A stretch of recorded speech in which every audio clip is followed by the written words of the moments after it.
Hezký den u jednoho z posledních forčeků letošní sezóny, kde tentokrát probereme primárně konferenční finále a samozřejmě také finále Stanley Cupu. A s kým to budeme probírat? Našimi dnešními hosty olympijský vítěz hokejová česká legenda, obránce bývalý Jaroslav Špaček. Ahoj Jardo. Ahoj.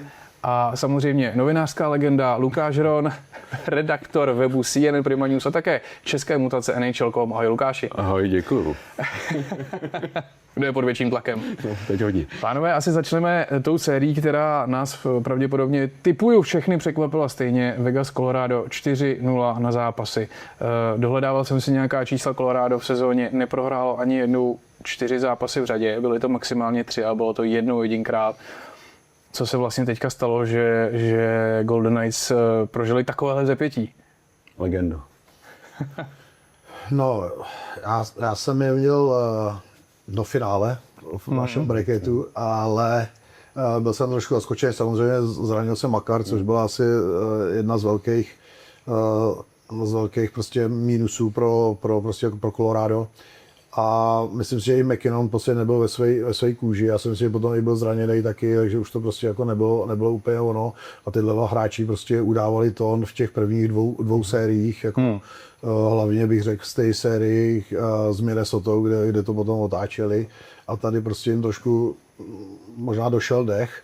Možná dlouho taky čekali, že než na to vlítnou. Ale já si myslím, že Vegas, když jsem o tom viděl jsem jeden zápas jako živě, ale potom jsem viděl spíš jako sestřihy, tak je přehráli tou tvrdostí, tou urputností, zarputilostí a taky tím větším tajem do brány a myslím si, že trošku Colorado došlo a oni prostě nebyli schopni se s tím jako vyrovnat tadyhle s těma efektama a prostě neřekl bych ani, že to byl v golmanech, já si myslím, že oba dva chytali výborně, i když Harter bych řekl, že byl fantastický, nebo je fantastický celý to playoff, ale prostě trošku došlo a možná těma zraněním to bylo trošku vyvíjen. Mně přišlo docela vypovídající teď ta pondělní, myslím, sezení s novinářema a Golden Knights, kde hlavním tématem bylo Tortorella. Kdy vlastně tam došlo na to, že ano, on přišel 8 zápasů před koncem základní části, ve chvíli, kdy ten manšaft vyhrál, tuším, že 3 zápasy z 10, takže ano, změna přišla a s ním oni vyhráli a teď, jestli se nepletu, 6 z těch 8 posledních zápasů základní části. Takže na to přišla řeč teď v těch rozhovorech a ptali se na to jak jeho, tak i těch hráčů a u něj mi přišlo úžasný, že on říkal, no ne, tak ten manšaft tady je vynikající. To jsou prostě hráči, kteří umějí vítězit, tam šlo jenom o to nějaký mentální přenastavení, něco takového, ale jinak to jsou kluci, kterým nepotřebují vyprávět o žádných herních detailech. A jenom oni o něm mluvili tak, jakože ano, on tohle přinesl, ale přinesl do kabiny i takový nějaký uvolnění a třeba humor, což o tom Tortorellovi se říká, že je to jaký jako kruťák a drsňák, ale možná, že má pro tohle cit a věděl, že tohle je potřeba. Já bych to spíš viděl taky, že on je ideální na tuhle ty finiše té sezóny, na těch pár zápasů. Asi ho člověk nechce potom mít jako 2 sezóny jako v řadě, protože to všechno otráví právě, protože je hodněkrát vyhazovaný, ale jen kam přijde. A stalo se to vlastně ve Philadelphii, kdy přišel, tak taky to tam najednou pozvednu, byli jeli a najednou to zase spadlo rychle dolů. Jo. Takže pro ně je to podle mě opravdu, jak říká, že je to uvolnění. Oni ví, že umí hrát hokej, jsou opravdu všichni jako velmi dobrý, mají dobrý složení. Ten gap a všechny tyhle vlastně mají to široký ten kádr a prostě umí to hrát a pro ně, když je nechá hrát, když do toho nebude zasahovat a i jsme to viděli potom kvůli té tiskové konferenci, kde oni vlastně kluci řekli, hele, bude se odjíždět, mají k němu velký respekt, ty hráči a ví, že prostě vyhrát snad a může je tam dovést, takže od toho tam všichni teď jsou a nejí na co si hrát. Jeho pravda je ta, že on je takový ten už teď vlastně starý pes. Já si pamatuju, když přebíral tehdy někdy na pokraji milénia, tuším, to byla snad jeho první trenérská štace jako hlavní trenér Tampu, tak když jsem ho viděl tehdy na té střídačce, on vypadal přesně jak takový ten newyorský policajt z 90. prostě, co tam někde bojuje s mafií a říkal, že zde úplně prostě ho vidím v tom té černé uniformě. A kariéra fantastická vlastně za ním a já jsem hrozně rád vlastně, že je zpátky. Mě vždycky John Tortorella strašně bavil i v té komunikaci s médiama a přece jenom v takový té svázané době, která teďka trošku je, on je takový velmi jako bezprostřední. A je to určitě jeden z takových těch favoritů, kterým bych letos ten Stanley Cup přál. Zase pravda je ta, že tohle musí přece strašně zasáhnout tu kabinu, ne? 8 zápasů před startem playoff, když vlastně, OK, Vegas byli někde na hraně, ale spíš se počítalo, že půjdou dál. To musí hodně hrábnout do kabiny. No, To, že se tam objeví vlastně nový šéf. No, ale ten nový šéf vlastně udělal ve finále. Asi záleží, Určitě, jak že tam- to je v pořádku. jak tam vstoupí, Že veme vlastně fréra, který vlastně má, jak říká, že něco za sebou a věří mu, že tohle tom krátkém období třeba to dokáže prostě zvednout. A možná ta kabina už byla trošku taková nemocná, že potřeba trošku oživit a prostě šáhnout do toho. Mockrát se to nedělá samozřejmě, i když v tom playoff třeba byli. A vidíme, že to prostě funguje. Tam bylo moc hezký, on teď už nevím, který z těch hráčů to říkal, ale že jedna z těch prvních věcí, co on řekl, když přišel do té kabiny, tak údajně řekl, já jsem přišel koučovat s vámi, ne proti vám. A jako, že se hodně získal tím, že jako já tady nechci dělat revoluci, nic takového, prostě já vím, že jste dobrý.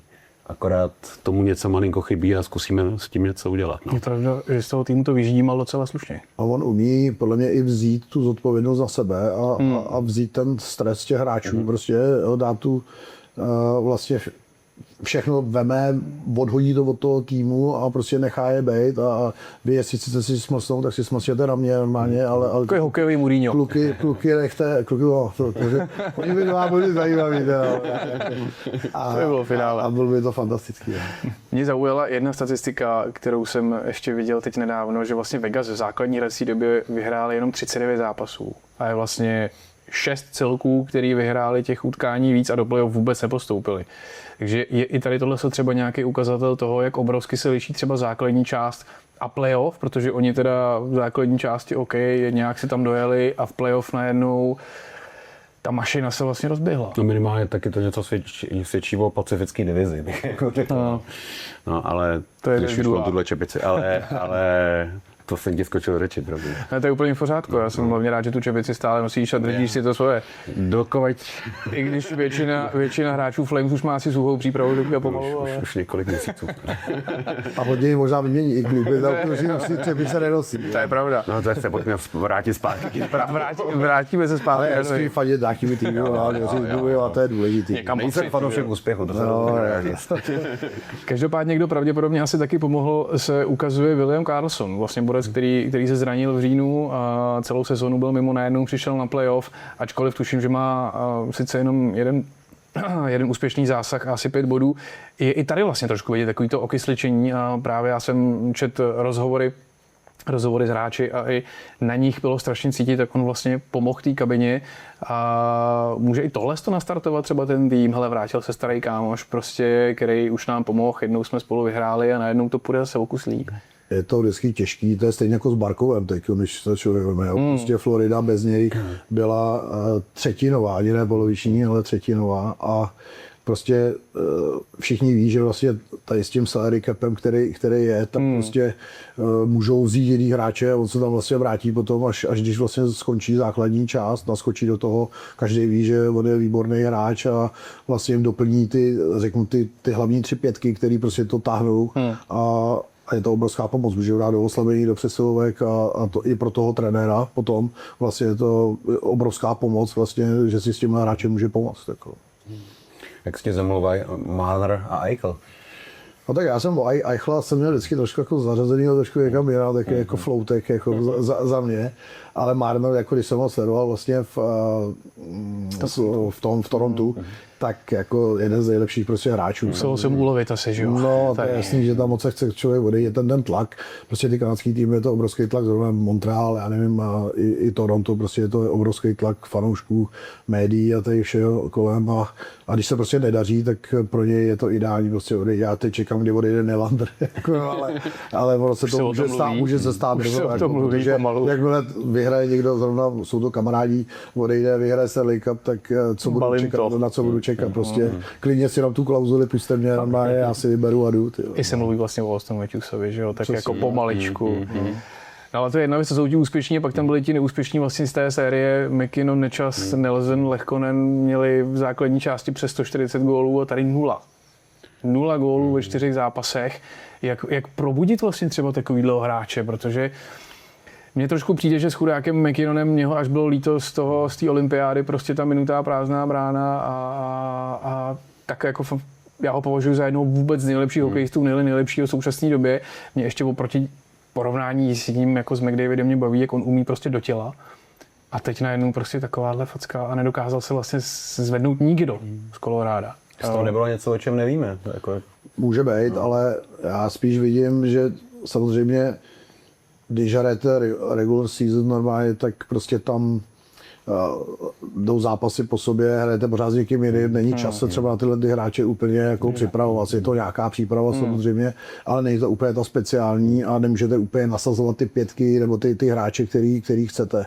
A to si myslím, že se potom teď ukázalo s tím Vegas, který prostě do nich šli, dohrávali a prostě v tu chvíli nenechali rozjet McKinnona, hned na něm byl navázaný hráč a on v tu chvíli, jak nemá tu rychlost, nedostane ten puk včas, tak prostě nechci říct, že to je poloviční hráč, to určitě ne, ale už mu z tohoto hýro v tu chvíli měl naskočit nečas, našlápnout si prostě a možná i jsem podle toho trenéra, podle který jako pořád jako vyzvedává jako v Colorádu. Neudělal tam nic překvapivého, co by třeba mohlo jim pomoct tomu, aby se dostal a ničušky nic, jako tady ty nikdo nedal. Dávali jeden gól, dva maximálně, takže si nikam vlastně jako neposunuli. A Vegas prostě ty góly zatáhlo obranu a hraje výborně, teď podporují se nahoru dolů a prostě ty góly a podpořený výborným Hartem prostě góly nedostávají, takže Colorado prostě bylo zvyklý dávat 5-6 gólů vlastně celou sezónu a jednou si na jednom, dvou a je to prostě málo. A bylo tu vidět vlastně, tam do toho spadal vlastně pokud jim i Cale Makar, který tuším měl vlastně 3+1 asi za 10 zápasů, což taky není vlastně příspěvek, na který člověk je zvyklý, pak teda přišlo nějaký zranění, ale stejně. Ono to asi není legrace v tom olympijském roce, ne? To se nás čítá jako docela ta úloha. Ty zápasy, je to těžké, to cestování, musí do Evropy, jako ono to taky není jednoduchý, dostat se zpátky. Ty zápasy potom běžely, já nevím, 3-4 za týden a nebyl čas ani na... Potřebuji i trénovat trošičku, jako samozřejmě jednu sérii odehráli rychle, tak se mohli odpočinout, trošku si zatrénovat, ale tam už člověk jako toho moc natrénuje. Když se trénuje jako v sezóně, tak potom už tam není to. Pro ty hráče, kteří zase na ty olympiádě nebyli, tak byla tam, já nevím, skoro 3 neděle pauza, tak pro ně bylo dobrý třeba trénovat. A to třeba to Vegas, jich tam tolik nemělo a mohli si potrénovat, mohli se dostat do toho lepší. Ještě jeden zajímavý příběh, vlastně, který tady z téhle série vychází, Brent Burns, 22 sezon za sebou, poslední hráč vlastně v NHL, který ještě pamatuje doby, kdy byly remízy, což je pro mě něco už úplně, to je taková strašná dálka. Jarledis proti němu taky odehrál nějakých asi 7-8 sezon, vlastně jak bylo v San Jose, v Minnesotě, útočník chvíli. Jo, vždycky právě kluci, jak má ty hady v tom ty hady, to říkají, přijďte ke mně domů, říkám, v žádným případě. Tady si kam sedu, co leze, jako, my tam ukážu, už nevídu, jsme, tak říkám, v žádným případě, máje. Ale je pravda, že my jsme se, nevím jestli Lukáš, ale já jsem se s ním vlastně tady potkal taky tady na mistrovství v Praze, byl to úžasně milej vlastně chlapík a má skvělou sezónu, on vlastně stále drží tu sérii 1000+ zápasů v řadě, měl 35 bodů vlastně v 41 letech v téhle soutěži plný mladých, rychlejch kluků. Hrozně bych si přál ho vidět prostě zvednout ten pohár. No. Tak ono to bylo i o tom, jako Ray Burke vlastně taky přišel na poslední chvíli vlastně do Coloráda a zvednul to hned, když tam přijel. A mohl to být jako podobný příběh, vlastně, jo, ale bohužel. Pojďme se podívat na tu druhou sérii, skončenou mezi Carolinou a Montrealem. Jarledis vlastně působil v obou klubech. Nebudu se asi ptát, ke kterému je srdce blíž. V Carolině to vlastně byla spíš velká, v Montrealu to byla delší období. Ale vlastně potkal se s trenérem Rodem Brindamorem. To byl, tuším, asistent trenéra vlastně během té krátké štace. No já mám vlastně špatnou zkušenost, že já jsem vlastně prohrál s Carolinou ten Stanley Cup, vlastně, když jsem byl v 7. zápase a s Edmontem, takže jako, ne, ale Carolina byla strašně fajn, Rob Brendaru skvělej, jako já si myslím, že to je strašná mašina, cvičí pořád, to na něm vidět, prostě ho to úplně miluje, to jsou z něj úplně radšený, teď se právě bavili i kluci, že byl, myslím, chvilku i ve Švýcarsku nějak a tam na něj koukali, už vůbec nevím, co to je. Ale takže já mám na Carolinu, tak mám skvělý vlastně jako vzpomínky. Trošku mi mrzelo, že když jsem vlastně končil, tak já jsem chtěl na ještě sezónu, ale zrovna byla stávka a když jsem se vlastně bavil s generálním manažerem, říkal, hele, já nemusím třeba tolik hrát, mě bylo 38, a můžu třeba pomoci tady, protože tam byl byli mladí obránci, který potřebovali jako pomoc a říkal, já klidně budu hrát domácí zápas, jenom když bude potřebovat a prostě ti s vámi pomůžu jako s tou výchovou. A říkal, já bych strašně rád, ale prostě musím počkat, jak se vyvinou prostě tady podmínky mezi NHL a NHLPA a jak to vlastně dopadne. A říkal, já už nemůžu čekat, mě syn šel do 4. třídy a říkal, ale já si chci vrátit domů, tak buď a nebo. A říkal, no tak se ani nic dělat. Ale jsem rád, já jsem se vrátil do Plzně a vyhráli jsme titul, takže jako, s těma mýma třeba zápasama to bylo až dost, takže jako já jsem spokojený. Já mám docela radost, že to dopadlo takhle, to finále, protože tam jsou ty dva výrazní trenéři proti sobě. To je pravda. Jako to je pravda. Jako bitva, jak má finále trenérů. No, oba dva mi přijdou jako obrovské autority. To přece už tenkrát muselo z něj zářit, ne? Jako Sála. Tak on byl jenom asistent tenkrát, vlastně, Brenda Moore vlastně a už to bylo vidět, jako, že už má nakročeno, že už by to jako chtěl začít jako přebírat. A vlastně poslední, to je 3. sezóna, kdy vlastně jsou takhle už jako daleko. Samozřejmě dvakrát vypadli s Floridou, jo, ve finále konference těžký, ale prostě dávají to furt a mně se teda strašně líbila ta první série, toho jsem se jako bál, vlastně hrát s Ottawou a tam do toho teda šli, to jsem nebyl teda zleva zprava, to jsem se až bál o ty hráče, to už bylo jako takový i nekomfortní se na to koukat, jako když to... Jo. Ale bylo to takový to pravý play. Ale tohle přežili a od té doby prostě tam není tým, který by je takhle prověřil vlastně, jako jo, všechno to byly vlastně týmy spíš vlastně jako herní, jako na pohodu. Ale o to víc bude zajímavý teď, protože Vegas do toho jako šlapou, takže zase narazí na ten styl víc dohrávání, víc osobních soubojů, takže to bude zajímavé. Já bych Carolinu z Vegas ještě chviličku nechal, ještě bych se podíval právě tady na tuhle sérii, protože teda taky až teda na ten první zápas, který byl takovej, že asi evidentně Carolině úplně nesvědčilo těch asi tuším 10 dnů nebo kolik měli volna, tak to dopadlo tak jako všelijak, ale pak už to bylo vlastně víceméně jednostranný. Mě by zajímalo se podívat na to právě, ty to znáš z toho pohledu hráče. William Carrier vlastně z Caroliny říkal, že ačkoliv je rodák z předměstí Montrealu, tak i jeho žena, i jeho kamarádi vlastně nefandějí jemu, ale fandějí Canadiens. No. A mě by zajímalo porovnat teda tu fanouškovskou kulturu v tom Montrealu a v té Carolině. Dívat se na Kubu Dobeše, jak mu tam skanduje celá ta hala. No ten jeden záběr z toho ledu. Je strašně snadný stát se fanouškem jako Montrealu. Za mě, odsud. No, ono to má dvě strany. Dvě tváře, protože když se pak nedaří, tak to dostali zase sežrat úplně jako strašně. Vymučí tě, v novinách tě propírají tady ty věci, takže já tam dělám několik jako hádek s těma novinářema a říkám, mě nemáš rád, protože jako za mnou chodíš, nech mě bejt, jako prostě ale na rovinu. A on říká, já tě mám rád, a říkám, to vidím, teď si to přečtu. Já vím, že nemluvím francouzsky, ale já mám hodně kamarádů, kteří francouzsky a anglicky chodí do školky a myslí, že by to nepřeloží, nebo to koukal. A pak už začal být jako hodnější, tak člověk si musí trošku jako dělat respekt, ale přesně tak, trochu si zanedává francouzsky, ale ne, tak Montreal tě prostě pohltí, je to skvělý, je to prostě to zázemí, všichni lidi prostě tím žijou, ale nemůžeš prostě nic, tam vlastně jako, když to srovnal s Carolinou, já vždycky říkal, to je middle of nowhere, ty tady v lese hrajeme hokej, ty můžeš si dělat, co chceš, vlastně je to studentský město, nebo hodně studentský, takže byla to pohodička, samozřejmě lidi vidíme, že to milujou, právě, že dělají ty tailgatey, jezdí tam prostě, grillujou to celý den, o to víc teďko ještě vlastně v tom playoff. Mě strašně mrzelo, jsme tam prohráli ten 7. zápas, když se k tomu vrátím. A oni tam slaví jezdí kolem zimáku. A kdyby přijel do Edmontonu, tak schoří celý Edmonton, bylo by to jako Paris Saint-Germain, vyhráli teďka. A takže to byl takový obrovský jako debilní rozdíl. Jako, jo.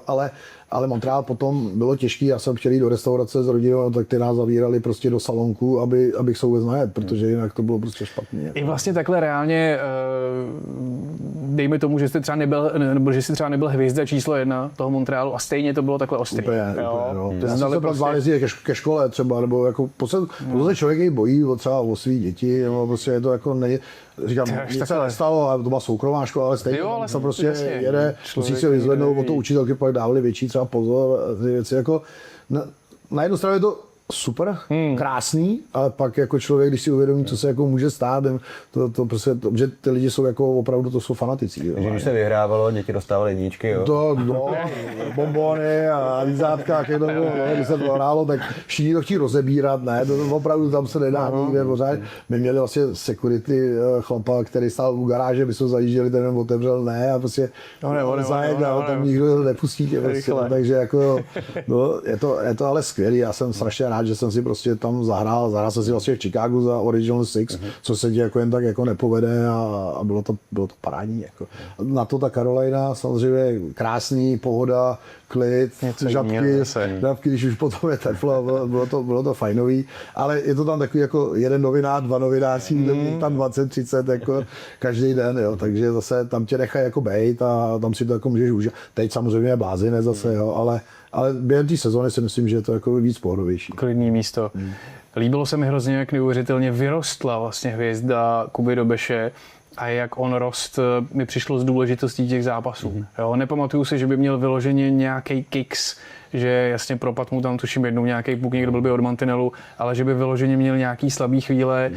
A přijde mi to jako strašně důležitá věc, že je vidět, že ten člověk vlastně o něj se lze opřít. Že i pak vlastně ty spoluhráči to říkali, fanoušci to viděli a bude pro ně asi hodně náročný teďka uhájit tu pozici zase jedničky, ne? Ono teď se předved, to je super, ale takový golmanů už pár bylo. Asi matně pamatuju třeba Briana Bouchera, který vyletěl z Philadelphia téměř až do finále někdy 2001 a pak z něj byl vlastně takový pohodově průměrný vlastně golman. Jsem se bavil se Zdendou Matějovským, naším kamarádem, novinářem, který v Montrealu přímo žije a vlastně tam velmi často chodí na zápas Canadiens. A ten mi říkal, že ten o tom nepochybuje, že to udrží, ten posledničky. Jakože, To je Zenda, To je neskutečně aktivista. a ještě Korničí hrá za Montreal. To je první. Původně se tam nenarodil vlastně Kuba. ale jako mně přijde jako na tom Dobešovi fajn, že jako tam jsou takový ty jako i ta řeč těla mi přijde taková, jako že vidět, že nevím, jak se usmívá v těch jako strašně vypjatých zápasech. Baví ho to. Dneska jsem viděl nějaký ten záběr, jak když padla hráči Caroliny Helma, tak mu ji sám podal. Jakože vlastně hrozná pohoda. Jakože na nováčka teda obdivuji. Mně se líbilo někdy třetina sezóny, oni byli 3 golmani tam vlastně. A on jako byl trošku odstrčený. Přesně tak. A líbilo se mi, že jako se zvednul, měl ty koule na to, když to řeknu, normálně promluvit a říct, ale co chcete teda se mnou dělat, nebo mě pošlete pryč, nebo jako to. A od té doby si myslím, že se to trošku zlobilo. Začali ho dávat víc, upřednostňovat, no a on jim to teď vlastně ve finále vrátil. Jako, jo. A uvidíme, jak to samozřejmě pojede dál. On měl skvělý čísla na té farmě, to chytal fantasticky. To už Zenda právě říkal taky, že říká, hele, ten tady o něm jako moc toho nevědějí, ale samozřejmě v trénink campu a oni ho samozřejmě skautujou. Ale tohle se mi líbilo, že prostě se nebál, vylez jako z té ulity, hodně lidí by zalezlo, čekalo by, co se stane, ale on ne. A zrovna na takovýmhle trhu, jako v Montrealu, to jako, je to opravdu neskutečné. Je to důležitý. Tam je super vidět, jak on si špičkuje s těmi protihráčema na tom ledě, protože já jsem si právě, jsem to tady párkrát říkal, že jsem si myslel, že toho některých z těch týmů jako využije. Jo? Že je vidět, že on je takovej, že si rád jako šťouchne a že mu bude vadit, když po něm někdo půjde, a on to vlastně dokázal využít jako ve svůj prospěch, že jo? Což je taky příběhu, že jo? Patří to k tomu příběhu. Vlastně, jo, to je správně, jako to je ten náš kluk. No nicméně Montreal samozřejmě pak už bylo vidět, že nestačí. Co mu teďka chybí tomu týmu? Zkušenosti? Já jsem se vlastně díval, teď byly taky vlastně nějaký výstupní rozhovory, už se řešilo, že Patrik Laine je vlastně úplně mimo, jo, že ten byl na konci sezóny i zdravý, ale prostě nehrál. Brandon Gallagher vlastně další člověk, který už je na odchodu, který ho víceméně jakoby řekl, že už se asi nevrátí. Na druhou stranu oni sami spíš cítí, že bude potřeba asi trošku posílit, přidat nějakého zkušeného hráče třeba do kabiny. Může tohle být třeba nějaké řešení? Já se třeba nejsem jistý, že zrovna tyhle dva budou chybět, to přímě řečeno, ty, který zmiňuješ. No. Pravda, že teď nechyběli. Takže Brendan Gallagher měl pár minut a Patrik Laine v playoff nehrál vůbec. Takže jako vlastně proč bys ten tým nemohl ještě zlepšovat s těma nabitýma zkušenostmi? To... Já si myslím, že tam chybí takový trošku ty silovější velký hráči, který jo, tady jsou, i když Slavkovský není, jako není malý, ale jsou to jako, jsou to technický hráči, jo.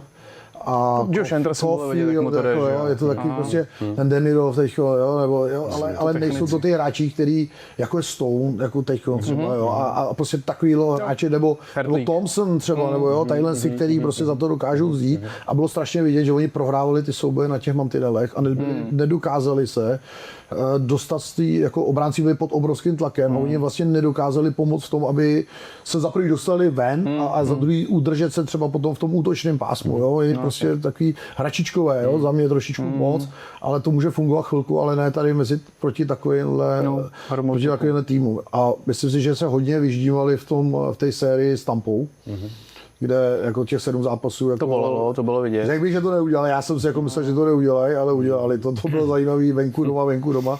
Domácí prostředí vlastně nehrálo moc roli. 7. zápas venku. A 7. zápas venku a jo. Myslím, že byli v tom módu, že naskočili, proto vyhráli třeba i ten první zápas, že ještě byli rozjetý, ale pak jim podle mě došlo a prostě ta Carolina přepla a už je k ničemu nepustila. No teď finále Carolina Vegas, teda já se zeptám, Janda s tím má zkušenost. Nebudem to brát cestou Conora McDavida, který jeden rok se dotkl a druhý rok se nedotkl a neměl nic. Jak jste to měli vy v Edmontonu, Jardo? Dotkli jste se? Já ne. Nedotkli. Ani jednou. Je to opravdu takový... Já jsem se nedot. A je to opravdu takový, že se o tom mluví v kabině, že je to takový jako... A Mike tomu respekt. To je hezký. Ale samozřejmě, kdybych to vyhrál, já 10krát jako ty v tom Montrealu, ty starý prstácí, co mě na každého moje jednoduše, tak říkám, to by se každý dotknul. Tentokrát to sáhnu, uvidíme, co se stane. Tak jako, ale ne, my jsme se jenom vyfotili vlastně a ani do kabiny ho nepřinesli tenkrát. Ne, vůbec. Takže jako jenom na ledě a pryč. A jsou v tom playoff třeba ještě nějaký další rituály, které se jako dělají, ne aby si udělal tohle, nebo? Ne, to bylo takový... My jsme vlastně třeba Buffalem jsme vyhráli vlastně trofej vlastně pro nejlepší tým President's Trophy, takže pak jsme dostali jako poháry, ale to bylo něco jiného. Ale takhle... Tohle je spíš jediná taková tradice, která si myslím, že se dodržuje, ale samozřejmě McDavid už byl frustrovaný a teď neudělali pořádně vůbec nic. Takže, a to je další hráč, který si myslím, že by měl odejít. Jako, no, já si myslím, že prostě vidí, že oni to nedají. Prostě jako obrana je špatná, si Wesleyem Goldmana furt mění, nemají prostě, neinvestují do Goldmana, do obrany. Já vím, že tam mají tady beky, co mají 100 bodů, ale to jsou, že žijou s něj. Kdyby byli někde jinde, tak by prostě ty body neměli. Jako, to vidím já. Jako, a v jakém Drazonu se ti líbil? No já ho vidím možná i v tom Maple Leafs, ale bylo by to zajímavé, jako zůstat jako v Kanadě, jako Kanaděn zůstat v Kanadě, ale nevím, já si myslím, že to je spíš na něm. Teď podepsal na 2 roky, chce si to dát ještě šanci, myslím, že to udělal správně, nepodepíše na 10 let, protože potom pak to třeba podepíše někde za ránu, jako uvidí. No, oni taky teď ty týmy, oni eventuálně ještě v dobrém věku, takže samozřejmě on si potom za ty 2 roky řekne, ale víš co, tak dám to ještě 2 roky, vyberu si, anebo ho vyměněj prostě a bude to nějaký package deal, jako blázen, jako tenkrát Bure, já nevím, to bylo 10 hráčů, já nevím, to bylo strašně automobil. Ale ne, jako on šel rád ke mně na Floru, ale bylo to jako fajn, jo, ale může se tohle stát samozřejmě, jo. Rangers.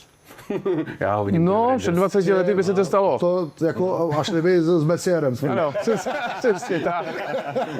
Ideálně.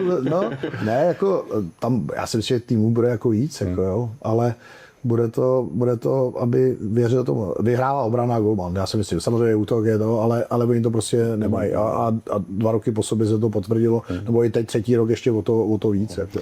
Možná byl zraněný, jo, spekuluje se o to, ale prostě a bylo vidět, Draisaitl nehrál kus playoff, pak tam vlítne a byl o hodně nejlepší hráč jako na ledě, prostě jako, akorát to nestačilo.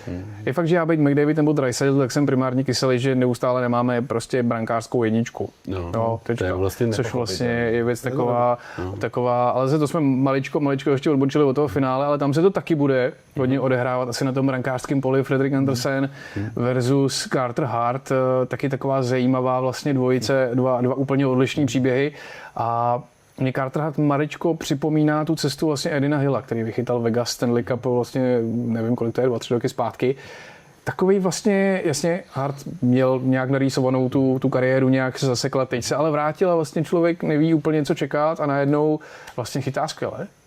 Si hodně odpočinul vlastně, ne? A odpočinul si, nabral. Můžu být rád, že jako mentálně vlastně Nabral. si myslím, že ho to hodně posílilo. Se na druhou stranu, jako není to jako ta hezká stránka, ale chytá úplně neskutečně.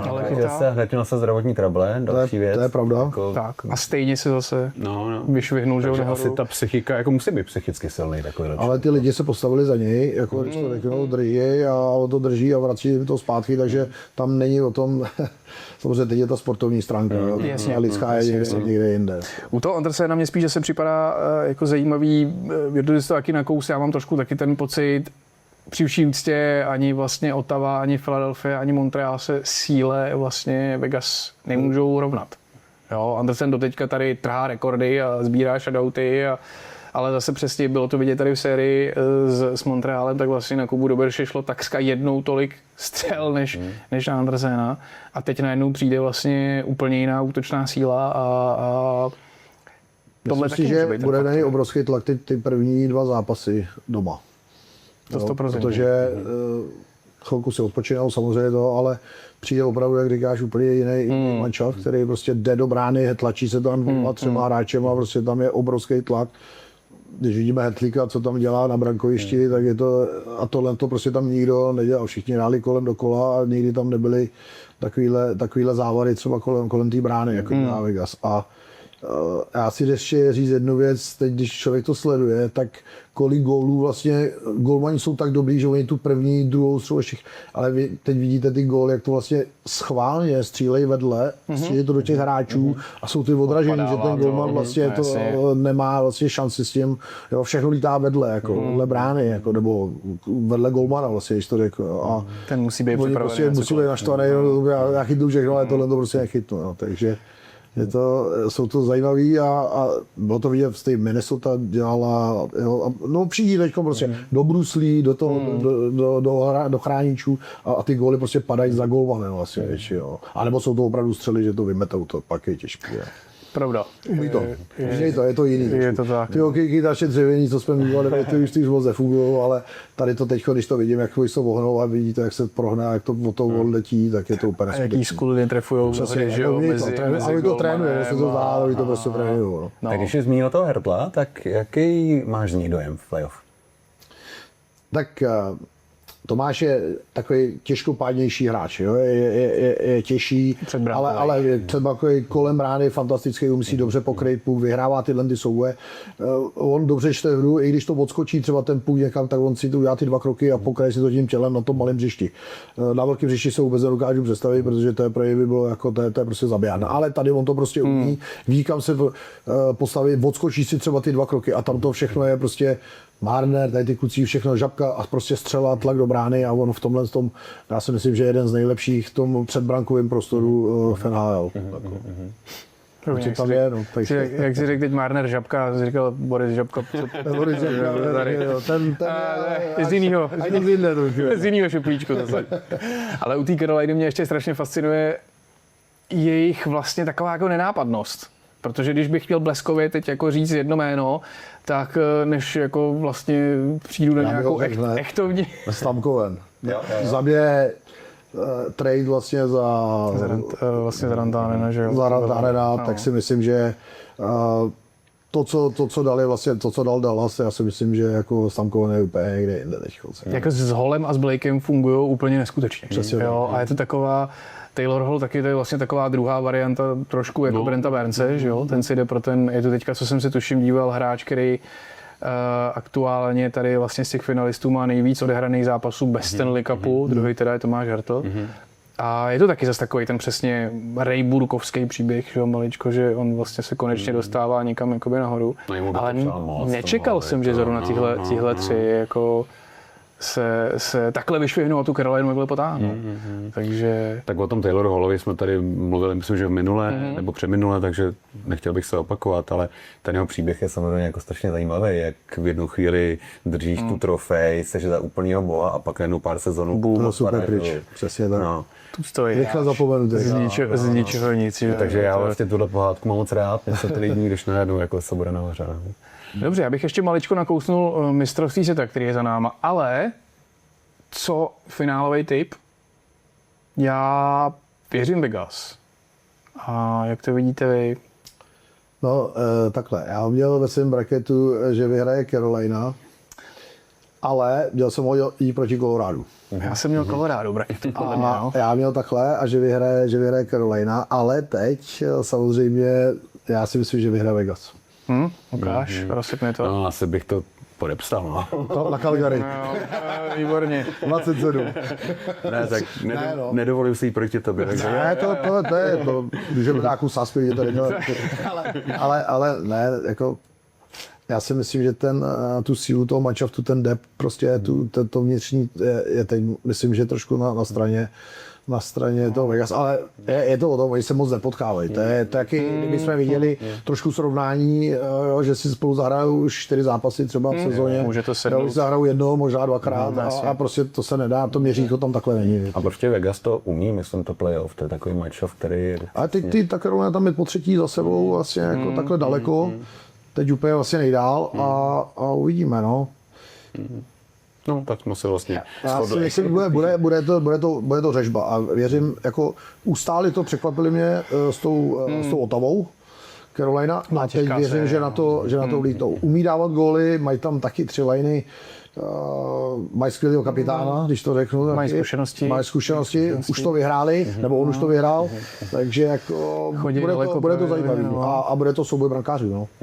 Dobře, tak jsme si ho tady dali 3-0 na Vegas, tak doufám, že si tady sejdeme potom v finále a budeme leskat budeme dělat, že se o tom nebo to vystřídeme a nebudeme to že se o tom ani nemluvili. řeknu Carolina, jo, a budu pak za toho chytráka, jo, to je 2-1. Dobře, mistrovství světa v hokeji je pár dní vlastně za náma. Jak zhodnotit české vystoupení? Bylo to opravdu to maximum, na který ten tým měl, nebo se z toho třeba dalo ještě něco vyždímat? Asi to bylo... Co to bylo? Já bych hrozně nerad kritizoval třeba trenéry, jak je u nás vždycky zvykem. Když řeknu něco, co mě jako trošku zarazilo, tak některé vyjádření, a to vlastně asi ani nebylo od pana Rulíka, ale když se řeklo, že jako čtvrtfinále je úspěch. No, já bych to takhle vlastně asi nikdy nedokázal postavit, jakože jo, to jsem říkal nějaký hráč, ani nechci říkat který, ačkoliv to jméno asi vím. Tak mně to prostě přijde, že takhle se to postavit jako nedá. No. Ani ve chvíli, kdy tam jedeš hráčema, který samozřejmě nejsou Davidem Pastrňákem a Nečasem. Víš, no to je takový těžký, protože tady zase spoustu, jedna strana řekne tohle a druhá strana řekne, no ale podívej, oni řekli, že chtějí do finále, no to je, no to přece nemůžou něco takového. On je vždycky přesně takovýhle, že jo, boj, to je prostě strašně složitý na to přesně koukat z těch jako 2 stran, no. Chápu tvoji myšlenku. Ne, no tak a je to vždycky jako vlastně ošidný, no, tak jako, když jsme prohráli s tím Norskem vlastně tak vysoko, tak jsme si všichni říkali, pro boha, co to historický a najednou mají bronz. No, tak to asi nebyla úplně náhoda. Já když spíš vidím, jak se vyvíjela ta skupina, když budeme naší skupinu, tak se to strašně přelejvalo. Jednu chvilku si myslel, že budeš druhý, skoro první, nebo první ani ne, ale prostě a najednou si byl 4. nebo byl si 5. byl si venku, najednou hraje ze Slovákama vlastně o život, jo, a kdyby tam jsme i bod třeba ztratili nebo 2, a mohlo se to stát. Jinak najednou jdeš na Švédy zase, protože jednou obrovská kritika, jednou zase jako takový zadosti učinění, takže nevím, mně se to jako nelíbilo celkově, takový, sledoval jsem to po očku, ty vyjádření nebyly úplně šťastný od začátku, ta chemie, my tam furt jsme míchali s lineama, furt jsme jako něco hledali, přesilovky nám úplně nešly, jo, prostě takový. Mě trošku teda, já jsem nevěděl, že Golman byl nemocnej, to mě úplně dorazilo, když ho po 2 dnech zavřenýho na hotelu dají jako do brány na čtvrtfinálový zápas. To jsem jako nepochopil, ale tak jsou to trenéři, já jsem v té roli byl, takže dokážu se jako do toho vžít. No. Je tam takový barometr toho. Víš, že končíš, taky jako mě někdy připadla taková jako, když jsem viděl Radima, trošku taková odevzdanost i když si myslím, že ne, ale prostě nevím, no. Prostě takový těžký nelíbilo se, těžký šampionát, těžký jako celkově jako na to koukat. Samozřejmě fanoušek, fandím jim jako všechno, ale mě tam nebylo nic, co by mě jako chytlo, že bych, jo, nevím, prostě tak. Já jsem letos neviděl ani jednu vlaječku na zrcátku od auta. No, to je taky to je pravda. pravda. Na okýnkách nebo takovýhle, taky jsem to moc Což neviděl. podle mě takový jako barometr toho, že ty lidi po té olympiádě, jasně jsme zmrsaný, to víme všichni, Prostě ale jako nereagují. stejně, jako že ti tam chyběl jako rajc nějaký, tak jako příběh. Že to probíhalo, to možná ta olympijská sezóna. No, přece. no. Na druhou stranu možná horší mít vlastně fanouškem Švýcarska. No, A Já jsem to trošku tušil, ty Jo. Ne, mně se ty Finové líbily strašně. Už se mi líbily tady, když hráli tady v Čechách, nebo i vlastně ve Švédsku.